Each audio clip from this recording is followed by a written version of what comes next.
At 7:30, again, the late window is a banger, dude. We got Kansas, who's 4-2, trailing number 9, Texas Tech, who's 5-0. Texas Tech there by 14 points on Fox. Jalen Daniels for the Jayhawks, gone 103 of 153, thrown for 1,497 yards, 16 touchdowns, 2 interceptions. LaShawn Williams had 50 carries for 303 yards and 5 touchdowns, and Manuel Henderson Jr. had 28 catches for 488 yards and 4 touchdowns. Barron Morton for the Red Raiders, gone 97 of 140, thrown for 1,410 yards, 12 touchdowns, 3 interceptions. Cameron Dickey had 71 carries for 330 yards and 6 touchdowns, and Coy Eakin had 24 catches for 541 yards and 3 touchdowns. Texas Tech is 23-2 against Kansas all time. Last 4 games have gone to Texas Tech. From 2020 to 2023, Kansas has only won once at Texas Tech, and that was in 2001. Lance Leipold, during his tenure at Kansas, is 0-3 against the Red Raiders. McGuire, during his tenure as the Red Raiders head coach, is 2-0 against the Jayhawks. Okay. Again, very important game for both teams. Kansas is a team that cannot afford to lose, and they were able to survive last week against UCF. That was a big win for the Jayhawks, even though it wasn't the most impressive win of all time.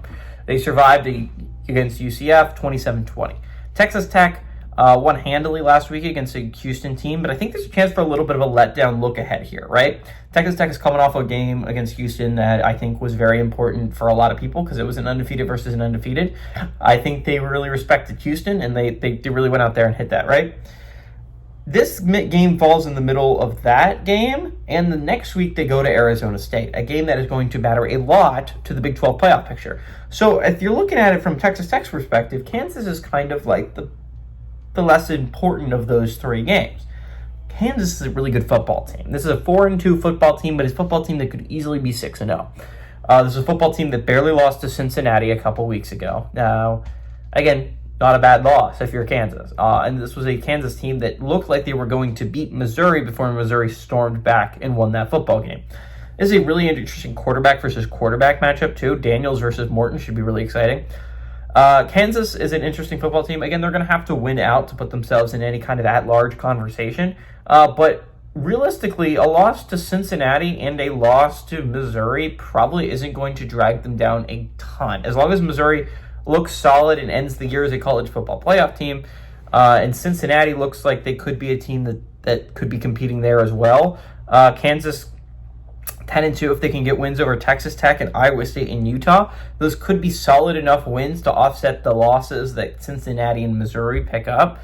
Kansas does have to win out. Again, those are tough games that you're going to have to find a way to win, especially going on the road to Texas Tech. But I think Kansas can honestly do that. They have the offense to go on the road. They fit in the schedule really nicely for Texas Tech because there's a chance for a letdown and a look ahead, especially considering that's a really tough Arizona State team that you're going to be on the road against next week if you're the Red Raiders, right?